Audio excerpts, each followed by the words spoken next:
সবুজ বনাঞ্চল, হাওরের জলরাশি আর পাহাড়ের সৌন্দর্যের মাঝে বসবাস নেত্রকোনাবাসীর। কিন্তু নানান সম্ভাবনাময় এই জেলাটি এখনও উন্নয়ন বঞ্চিত। জনপ্রতিনিধি বদলালেও পরিবর্তন দৃশ্যমান নয়। তাই ত্রয়োদশ জাতীয় নির্বাচনে প্রার্থীদের শুধু কথাই নয়, কাজের বাস্তবায়ন চান এখানকার ভোটাররা। নেত্রকোনা থেকে হানিফুল্লাহ আকাশের তথ্য ছবিতে ডেস্ক রিপোর্ট। সীমান্ত ঘেঁষা জনপদ কলমাকান্দা ও দুর্গাপুর উপজেলা নিয়ে গঠিত নেত্রকোনা এক আসন, যেখানে গারো ও হাজংদের বেশি বসবাস। তবে স্বাধীনতার এত বছরেও কাঙ্ক্ষিত উন্নয়ন হয়নি এখানে।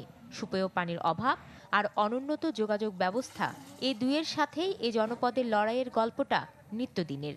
আমাদের রাস্তাঘাট, পানি, এগুলো আসলে আমরা অনেক ভোগান্তি অবস্থায় আছি। টিউবওয়েল থাকলেও পানি সবসময় আয়রন থাকে, সেখান থেকে পানি খাওয়া সম্ভব না। অনেকে এই ধরনের আমাদেরকে সান্ত্বনা দেয়। এখন পর্যন্ত ৭১ থেকে এখন পর্যন্ত আমাদের এলাকার যে পরিবেশ, এই পরিবেশে আছে, কোনো পরিবর্তন হয় না।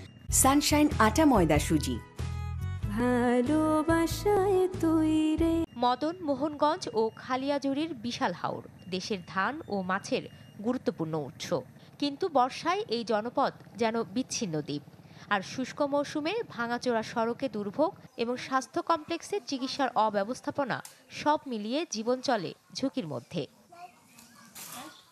এখানকার হাওরে এক ফসলি বছরের সব আশা ভরসা, কিন্তু কখনো কখনো বানের পানিতে মুহূর্তে ডুবে যায় কৃষকের স্বপ্ন।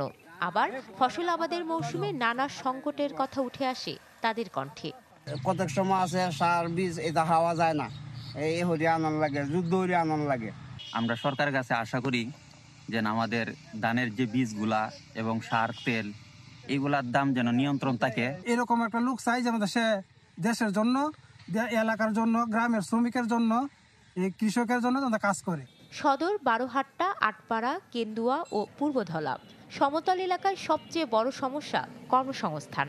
এবারের নির্বাচনে তাই তরুণদের স্পষ্ট দাবি চাকরির সুযোগ।